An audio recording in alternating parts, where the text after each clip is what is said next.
A Nightmare on Elm Street is one of the big three of slasher movie franchises where you have Halloween, Friday the 13th, and A Nightmare on Elm Street. All three of them have their merits, their differences between one another, but really, A Nightmare on Elm Street is my favorite of the three, and Freddy is my guy. I love Freddy Krueger. I've grown up loving Freddy Krueger. It's just the mix of sort of comedy that he has and the victims that he has, where they're not always like the typical, beautiful high school or college students or whatever that you see in a lot of these slasher movies. It's more of the countercultural people, so that makes it more interesting and makes really the characters that much easier to root for. But today, to celebrate the release of the A Nightmare on Elm Street 4K collection that's coming out in October, we're going to rank the A Nightmare on Elm Street movies from worst to best. So join in, let's find out what the Nightmare on Elm Street series has to hold.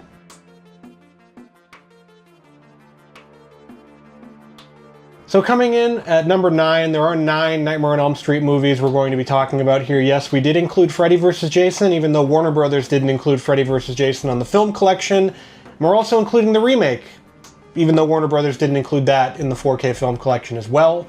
But to kick it off, we've got number 9, we have the remake. Yes, the remake was what was actually the first Nightmare on Elm Street movie that I saw in theaters. It's the only Nightmare on Elm Street movie I've seen in theaters besides Freddys Dead, which I saw at the New Beverly cinemas. But the only Nightmare on Elm Street movie that I saw when it came out in the theaters. And the remake, it had a lot going for it. It had the Platinum Dunes sort of vibe in that late 2000s, early 2010s that was going on. And there was sort of a bit to it. It was like, okay, well, they just remade Friday the 13th, and that remake was good. So I guess they're doing A Nightmare on Elm Street now, and let's hope it's good. They cast Jackie Earle Haley as Freddy Krueger, which was a choice. I like Jackie Earle Haley as an actor. He was great as Rorschach and Watchmen. He's great in the Bad News Bears. It's a very young Jackie Earle Haley, but all the same. Along the way, there were some things about the remake, of course, that were less good, that were less desirable, if you could say. It was a very, very dark film. It does have some good actors in it. It has Rooney Mara, it has Kyle Gallner, it has Kellen Lutz, it has Clancy Brown, Connie Britton. So it does kind of try to replicate that sort of feeling of the first film, but it's a dark film thematically, and it's a dark film just lighting-wise, which kind of throws it off here. It was going for more of a, it wasn't trying to separate itself from the pack of the original, whereas a lot of remakes try to do that at the very least, but the only way that they really separate themselves was through the use of CGI. The CG in the remake is bad. It is bad. It is horrific. Jackie Earle Haley as Freddy Krueger does a great job, especially as Fred Krueger and not just Freddy. And it sort of introduces some things that we've assumed about Freddy Krueger from the first movies that are now actually happening in this remake. But overall, this movie, it's just, there's a reason why they didn't make a sequel to it. Even though it did make a pretty good amount of money at the box office, it's the last Nightmare on Elm Street movie that we've had in theaters, and that's kind of a sad thing. Next up, we have number 8, and that is what's supposed to be the last Freddy Krueger movie, the last Nightmare on Elm Street movie, Freddys Dead, The Final Nightmare. So Freddys Dead came at the very tail end of Freddy's popularity. It was kind of New Line Cinema going, well, we've done everything we can with this character, so let's just kind of send him out in style. It was directed by Rachel Talalay, who was a longtime producer on the series. It was written by Michael DeLuca, who is an executive now. And it stars Robert Englund, Lisa Zane, Yaphet Kotto. And it just kind of, if you look at this film more as sort of a horror comedy than just a straight up horror movie, you'll probably have a better time with it. Freddy is at his just sort of craziest to zaniest here. It's the least scary he's been in the entire series, but there's still some good kills here. There's some good sort of Freddy Krueger mythology here. You have Alice Cooper playing his dad. You have Roseanne Barr and Tom Arnold in the film as well. Johnny Depp makes a return. But yeah, it's just kind of a mess of overall of a film. The 3D element of it is really cool. The original print run of the film in theaters had messed up 3D, so the color grading on this film has never been what they wanted it with from WB. And so finally on that new 4K collection that's coming out, they're going to have correct color grading. So you're going to get to see Freddys Dead the way it was intended to be seen, which is extraordinarily exciting here. Them sending off, it was this kind of thing in the 90s with, you know, hey, let's kill off our big, you know, slasher villain. They did it with Jason Goes to Hell, The Final Friday, and then you have Freddys Dead, The Final Nightmare. That's pretty funny, but of course, nobody ever stays dead, and Freddy and Jason, of course, didn't stay dead. Number 7 we have, it's not Freddy vs. Jason, it is Nightmare on Elm Street Part 2, Freddys Revenge, the second film in the series. And the second film here is just kind of one that, you know, it didn't have any involvement from Wes Craven. That was a big sticking point for Wes Craven with Bob Shaye. Wes Craven never really got over that he kind of made this movie behind his back. It made 10 times its budget at the box office. It was a huge hit.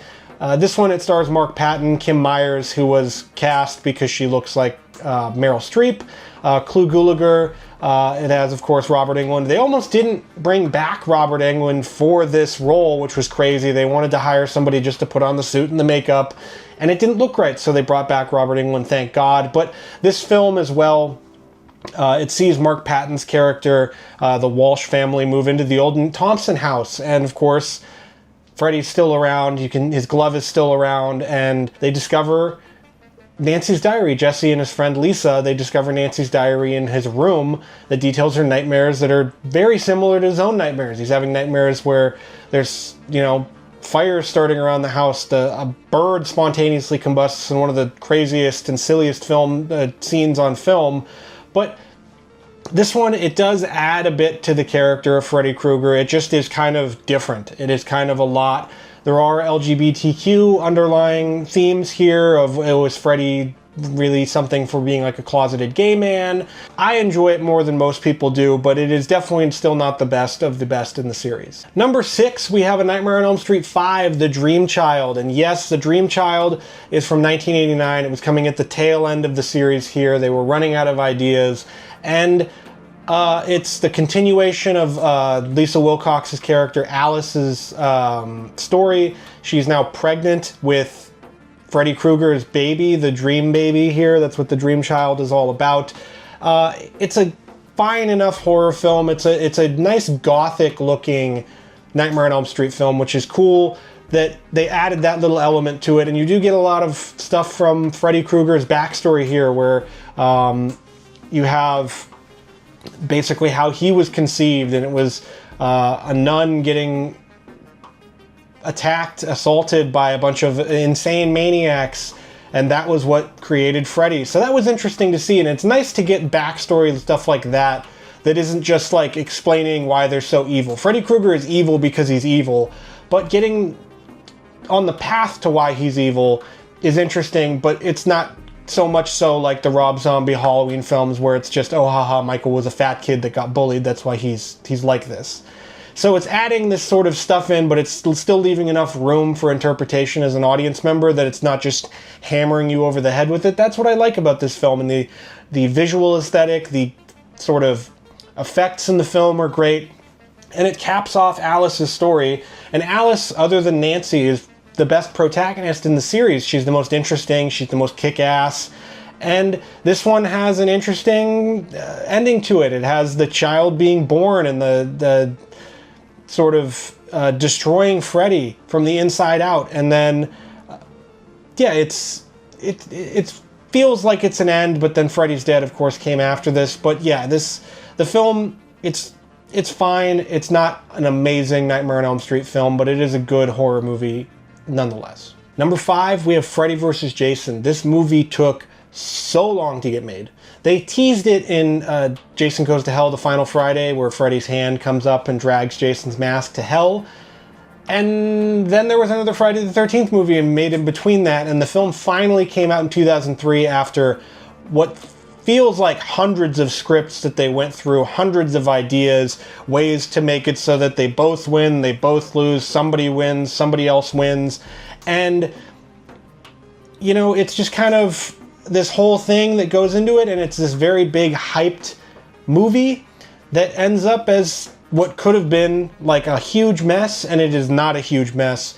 It feels pretty tightly packed. It is 97 minutes. You'd feel like something like this, if it was made today, would be a hell of a lot longer, because you got to set up all these characters, you got to set up why Freddy and Jason are meeting together and all of that. But yeah, it's a fine film from the early 2000s that has a pretty good cast. It has Kelly Rowland, Jason Ritter, Lachlan Monroe, Freddy Krueger, or Robert Englund. And so the way that they get these two characters together and to fight is interesting. All the scenes of them together on screen are fantastic. They're just some of the best horror stuff you can watch. It's just kind of this nostalgic feeling of just those old, you know, Frankenstein versus the Wolfman, blah, blah, blah, like all that kind of stuff. That's what this feels like, and feels like that's why they went with this script. It would have been cool for them to get going more with this kind of thing, especially after this financial success of this film. But we didn't get anything else after Freddy vs. Jason. I think it took too long, and New Line Cinema was probably tired of it at that point and didn't want to keep going with the ideas that people wanted, like Freddy vs. Jason vs. Ash, which is an excellent comic book if you want to read it. But yeah, Freddy vs. Jason, it was a long time coming. It could have been worse than what it was, but it's fine. And the scenes where they're fighting together are some of the best, though. Number 4, we have Part 4, Nightmare on Elm Street 4, The Dream Master. And this one continues with that sort of gothic feeling. It was, you know, where would you go after Dream Warriors? That's the only part of the Dream Master that I don't like, is that all the Dream Warriors that survived the third film all just get killed kind of unceremoniously. It was really like you had something good going with the Dream Warriors that you could have ran with, and then instead you didn't, and you had to recast. You had to recast Patricia Arquette with Tuesday Night as Kristen Parker. That's also disappointing. I don't really know what the exact story is with why Patricia Arquette didn't return for this film. Maybe it was money, maybe it was scheduling, who knows. But that's a disappointing part of it. But you do get a great character in Alice, played by Lisa Wilcox. She's badass. You get Freddy just kind of going off here. And then you just get all of her friends going around it, and Alice has a really interesting backstory to go around with this. So you lose the Dream Warriors at the beginning of the film, but you do get some other characters, especially Alice, that feels like it stands out. And just Rennie Harlan's direction here also kind of just fits. Alice going up against Freddy alone in the climax of this film is just great, and she gets to sort of piece together all of the stuff from her friends to battle Freddy, and that's just kind of amazing about it. And then the ending of this film, it's just super poignant. The ending of the film, it's just kind of poignant. She sees Freddy's reflection in the water fountain that she's looking at, and she just chooses to walk away and ignore it. And that's kind of the lesson from the first film, is that if you give Freddy his power, he's going to have power. And that's kind of what you can do in life with things, and it just kind of spoke to me a lot, the ending of this film. That's why I love Part 4. It's just kind of this story of resilience for the series. It's a story of resilience for Rennie Harlan, the director. He just kind of hung around New Line Cinema asking for a job until they decided, hey, we've got this guy that's been asking to direct for us forever. Let's give him Nightmare on Elm Street. But yeah, Nightmare on Elm Street 4, I really like this. It's up there with some of the best in the series. Number 3, I know this is following the numerical order of the series here, but we have a Nightmare on Elm Street 3, Dream Warriors. That might be a bit of an upset for some of you out there. Dream Warriors is considered to be one of the best in the series, one of the best horror sequels ever. It brings back Nancy, it brings back her dad, it adds Freddy, it brings back Wes Craven, who did the story and the screenplay for this film, which was surprising after, you know, he was so mad at Bob Shaye for making the second movie behind his back. But they got him back here to write the film, and it does show in A Nightmare on Elm Street 3, Dream Warriors, with the sort of vibe of the film, the characters that get introduced. You feel for everybody that's in the movie. And then it also just has a kick-ass heavy metal 80s soundtrack from Dokken. You have a great music video called Dream Warriors where Dokken defeats Freddy by the power of heavy metal. That's great. You have Patricia Arquette, Lawrence Fishburne, pardon me, listed in the credits as Larry Fishburne. You have Heather Langenkamp. You have just a great ensemble cast here. The Dream Warriors are just a cool group of characters, and they're all sort of these wounded people that are in this sort of facility as teens, and they're at risk. It has some of the best kills in the series. It has Freddy shoving a chick into a TV and saying, "Welcome to primetime, bitch." You know, just great stuff here, and some of the best kills, some of the best scenes in the series. The stop motion Freddy that Officer Thompson and Nancy's boyfriend, whatever, fight, just all around a great film, but it doesn't quite top the top 2 of this list. Number 2, we have Wes Craven's New Nightmare. What do you do when you bring back somebody who had invented the character after 10 years. And Wes Craven went off and did his own thing away from Freddy and then came back to him. What do you do with that? How do you figure that out? Well, Wes Craven did it with New Nightmare with this meta slasher film. Basically, the story of New Nightmare is that Freddy Krueger, the movies, the storytelling, telling his story is keeping him at bay. And it's been so long since they've had his story told that he's coming back and he's bigger than ever and he's real. So this is a meta movie where Robert Englund plays Robert Englund, Heather Langenkamp plays Heather Langenkamp, John Saxon plays John Saxon, Miko Hughes plays Miko, and he doesn't play Miko Hughes, he plays Heather Langenkamp's son in the movie, but still. You have just this awesome idea that brings all these characters back and makes them play themselves in a film where Freddy Krueger is real. It has one of the most brutal kills in the film where Dylan's babysitter is killed and she's drug up the wall, and Freddy, they redesigned Freddy for this film, which I know today would probably be heresy, but they did such a good job making him look sort of vampire-ish, Dracula-ish with the facial makeup and everything. He just looks so scary here. Just every time I see Freddy in this film, it sends a chill up my spine because he looks so scary here. And that's really what they needed from this movie. And it's just this whole thing where, storytelling is power in real life, and I love the storytelling aspect of movies. So just thinking about that we tell these stories and they keep these monsters at bay, and this story keeps Freddy Krueger at bay. That's just crazy to think about. It's such a great idea from Wes Craven. And it's just one of my favorites. It's one of my favorite horror movies in general, where this movie kind of walked so that Scream could run. I say that, Jason Lives walked so that Scream could run, but this movie also, it gave us that meta sort of, here's the rules, here's the wink wink, the nod nod that you have from these horror movies that were sort of revealing themselves in the 90s, and New Nightmare is one of the best of that. And it's just one of the best in the series. It's one of the best horror movies ever. So if you haven't seen New Nightmare and you don't know what I'm talking about, go check it out. It's fantastic. It's one of the best. Number one, there's no surprise here. I wasn't going to say, Dream Warriors is actually better than the original film. The original film here, it's like Halloween. You can't top the original. You can only try to sort of get close to it. Or you can change up the formula with like New Nightmare. But A Nightmare on Elm Street, it introduced Freddy Krueger. It kicked off the career for Johnny Depp, for Wes Craven. Wes Craven made movies before this, obviously, but this catapulted him into the stratosphere of horror masters. It saved New Line Cinema. It basically gave us, without A Nightmare on Elm Street, we don't have the Lord of the Rings movies from Peter Jackson. We can thank A Nightmare on Elm Street for so much. And I know everybody said everything that can get said about this film. The effects are fantastic. The story is fantastic. The kills are fantastic. It's in the frickin' Library of Congress for being culturally, historically, and aesthetically significant. A horror movie being in the Library of Congress is enough by itself. But it spawned a franchise of 6 sequels, a television show, a crossover with Friday the 13th, tons of other merchandise. It kicked off my love for horror movies. Freddy Krueger is my guy. I love Freddy. I love the Nightmare on Elm Street series just because of the ingenuity of the characters. The characters are all so smart, especially the final girls.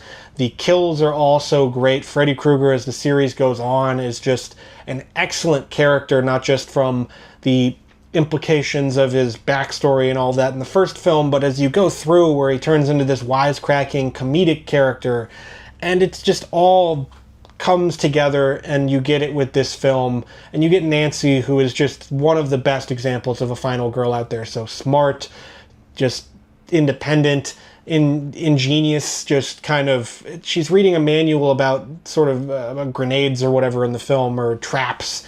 That's just kind of what you need to know. This film, the only thing that I can say bad about it is Ronnie Blakely is kind of wooden in her performance here, but she also is playing just, an overtly drunk mother. So maybe that says something to that, but you get so much in this film. You get John Saxon. Just, it kicked off a bunch of Freddy Krueger knockoffs. You had people making Freddy Krueger killers like Shocker and stuff like that was marketed as the Freddy Krueger killer. But you can't get over the first film. You can't go over the top with this one. A Nightmare on Elm Street is a legendary franchise, and we need more from it. We need more from it. This box set that we're getting hopefully will be awesome, and hopefully kicks off what we really want and everything out of Freddy and Nightmare on Elm Street. But we need a new movie. We need more people to get their eyeballs on this character, and whether that's, you know, whatever they're going to do, but the Craven estate needs to figure out their shit, because this is kind of ridiculous at this point that there hasn't been a new Freddy Krueger Nightmare on Elm Street movie in this long, since that remake. So figure it out, but that's the Nightmare on Elm Street series rank. Do you agree with my ranking? Do you disagree with my ranking? I'd love to hear what you have to say in the comments, and let's have a discussion. So check it out.